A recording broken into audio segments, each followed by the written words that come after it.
সরকারি প্রতিষ্ঠানগুলোর নিয়োগ বিধি আপডেট হলেও বাংলাদেশ বেতারের নিয়োগ বিধি দীর্ঘদিন ধরে আপডেট হচ্ছে না। সেই ১৯৮৫ সালের যে নিয়োগ বিধি সেটি দিয়ে এখনও কাজ চলছে। এটি সংশোধনের জন্য একটি প্রস্তাব মন্ত্রণালয়ে প্রেরণ করা হয়েছে। সেখানেও রয়েছে অসংখ্য বৈষম্য। তো আমরা বেতারের সম্পর্কে কিন্তু সম্প্রতি দেখেছি যে বেতারে আপনার হয়েছে, মানববন্ধন হয়েছে বিভিন্ন দাবি সংস্কারের জন্য। তো বাংলাদেশ বেতারের কর্মকর্তা কর্মচারীদের মধ্যে পুঞ্জীভূত যে ক্ষোভ, এটি প্রকাশের জন্য মূলত মানববন্ধন পালিত হয়েছে।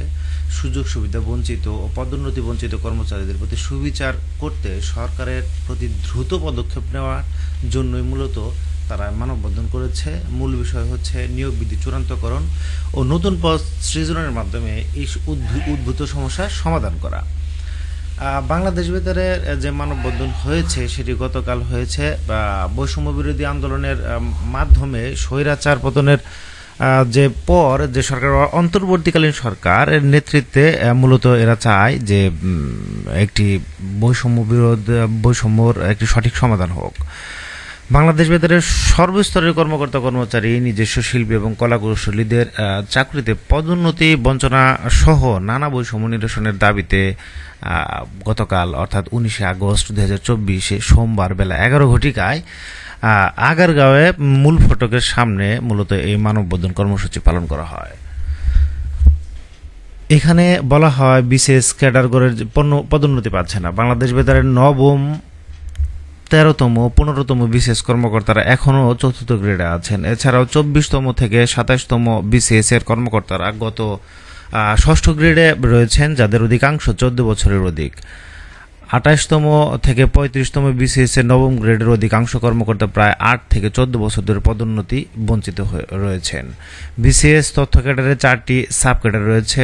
উপসচিব পদে আবেদন প্রেরণের ক্ষেত্রে এই ৪টি সাব ক্যাডারের মধ্যে একটি সাব ক্যাডার গণযোগাযোগ থেকে ১৩৬টি ভিত্তি পদের বিপরীতে প্রতি বছর ১০টি আবেদন গ্রহণ করা হয়। অথচ নির্ধারণ বৈষম্যের নজির স্থাপন করে বাংলাদেশ বেতারের বিশেষ তথ্য ক্যাডারের ৩টি সাব ক্যাডার থেকে ৩২৩টি ভিত্তি পদের বিপরীতে অযৌক্তিকভাবে মাত্র ১০টি আবেদন গ্রহণ করা হয়।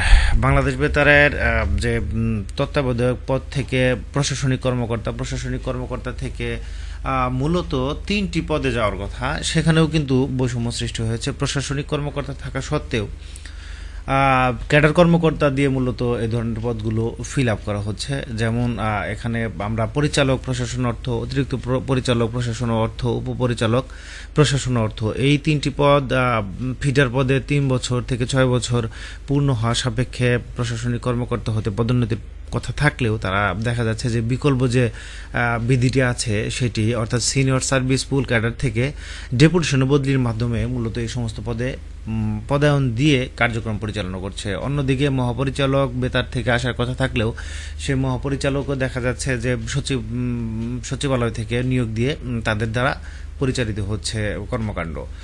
তো এই যে বিষয়গুলো ছাড়াও তারা মূলত মোট 6টি দাবি, বেতারের কর্মকর্তা কর্মচারীদের 6টি দাবি কিন্তু তারা তাদের যে মানববন্ধন সেখানে প্রকাশ করেছে বা পেশ করেছে।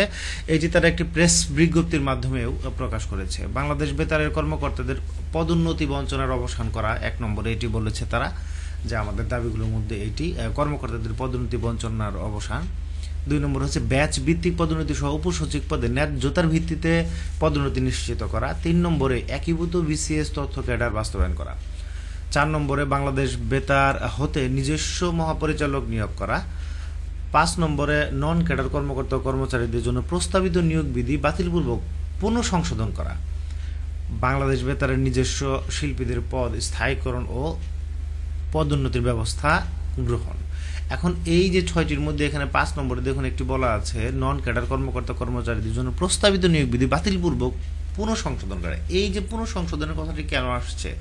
বিগত সরকারের আমলে কিন্তু আসলে তা সাধারণ কর্মকর্তা কর্মচারী যারা ছিল তারা কিন্তু আওয়াজ তুলতে পারেনি।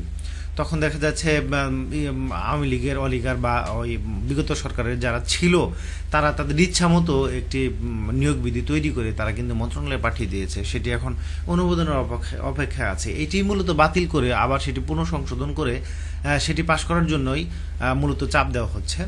তো এটি দেখা যাক এটি কিভাবে করে। আমি বিস্তারিত যে নিয়োগ বিধি আছে বাংলাদেশ বেতারের এবং নতুন যে তাদের দাবি দেওয়া সেগুলোর বিস্তারিত তথ্য আমি ভিডিও ডেসক্রিপশনে দিয়ে রাখবো, সেখান থেকে চাইলে দেখে নিতে পারেন। ধন্যবাদ।